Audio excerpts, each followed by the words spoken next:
Hey everyone, welcome to our channel. In today's video, we will guide you through how to change GPS location on an iPhone. So let's get started. In order to change the GPS location on an iPhone, you will have to download an app named Location Changer app. Go to the App Store on your iPhone, then search for the app that provides fake GPS location services. Some popular app includes Location Changer. Download and install the app and make sure to read reviews and check ratings to ensure you are choosing a reputable app.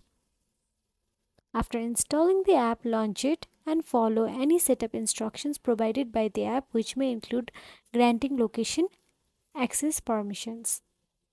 After that, tap on the location changer option available there. Now use the app interface to search for or manually input the GPS coordinates of the location you want to fake. Once you have set the desired fake location, enable it within the app, then simply tap on the modify location option available there.